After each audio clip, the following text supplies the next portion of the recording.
जय हिंद। आज का वीडियो बहुत महत्वपूर्ण वीडियो है। आज इस वीडियो में हम लोग क्या-क्या चीज़ पर बातें करेंगे, जानेंगे, उस पर थोड़ा-सा हम लोग देख लेते हैं। बैंक एफडी फिक्स्ड डिपॉजिट क्या है? एफडी कैसे काम करती है? एफडी के फायदे, एफडी के नुकसान, एफडी कौन करवा सकता है? एफडी और एसआईपी में क्या अंतर है? ऐसे कई चीज़ों को आज हम लोग देखेंगे, हम लोग चर्चा करेंगे। चलिए पहले वीडियो शुरू करते हैं।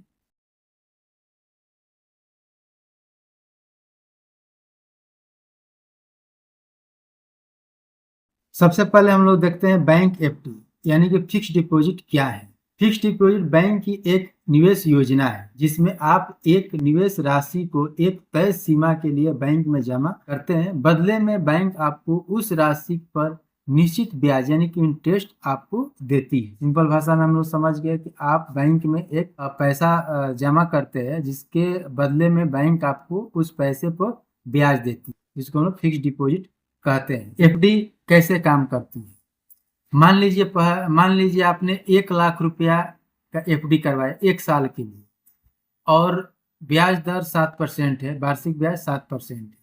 तो 1 लाख रुपया का 1 साल का ब्याज हो जाएगा 7,000 रुपया 7% के हिसाब से। तो आपको मिलेगा 1,07,000 रुपया 1 साल बाद आपको ब्याज के रूप में मिलेगा। एफडी के फायदे, एफडी से क्या क्या फायदे हैं? सुरक्षित निवेश माना जाता है, ब्याज दर पहले से तय होती है, शेयर बाजार की तरह जोखिम नहीं होता है। अलग अलग अवधि में आप जैसे कि 7 दिन से लेकर 10 साल तक आप अपना इसमें इन्वेस्ट कर सकते हैं। समय इसमें कोई तय नहीं होता है एफडी में।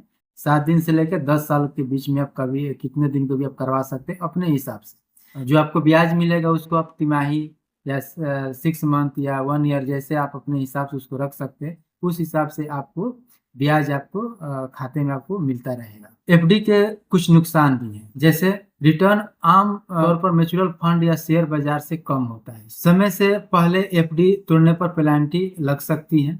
महंगाई के मुकाबले रिटर्न कम पड़ सकता है। इसमें थोड़ा सा ये 2-3 चीज है, क्योंकि इसमें पहले से आपको ब्याज होता है, फिक्स होता है, तो इसमें ऊपर नीचे बढ़ता घटता नहीं है। एक जो फिक्स आपको रहेगा उसी हिसाब से आपको ब्याज इसमें मिलता रहता है। एफडी कौन करवा सकता है? कोई भी भारतीय नागरिक एफडी करवा सकता है। वरिष्ठ नागरिक, सीनियर सिटीजन जो होते हैं वो भी करवा सकते हैं। उनको थोड़ा ब्याज ज्यादा मिलता है सीनियर सिटीजन का। नाबालिग अपने अभिभावक के माध्यम से, एक नाबालिग भी होगा वो भी एफडी करवा सकता है। एफडी और एसआईपी में अंतर, एफडी जो होता है निश्चित रिटर्न होता है, उसमें एक निश्चित आपको रिटर्न मिलता रहेगा।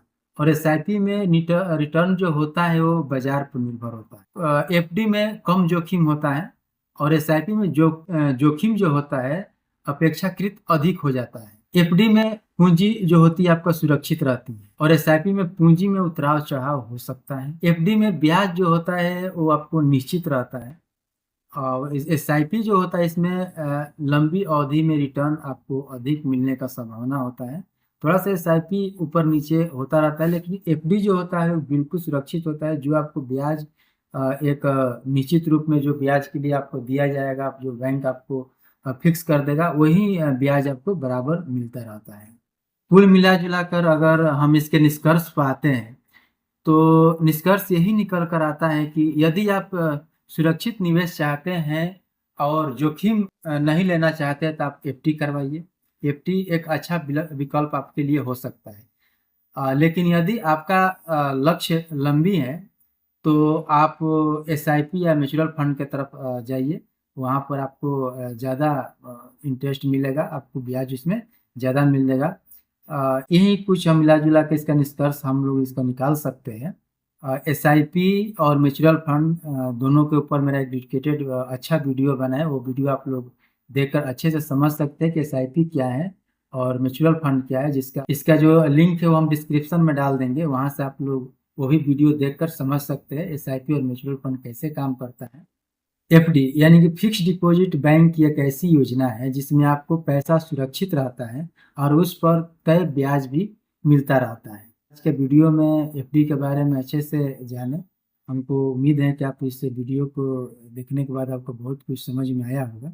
आप लोगों ने यहाँ तक वीडियो देखे और समझे, धन्यवाद। फिर मिलते हैं आपसे अगले वीडियो में, तब तक के लिए जय हिंद।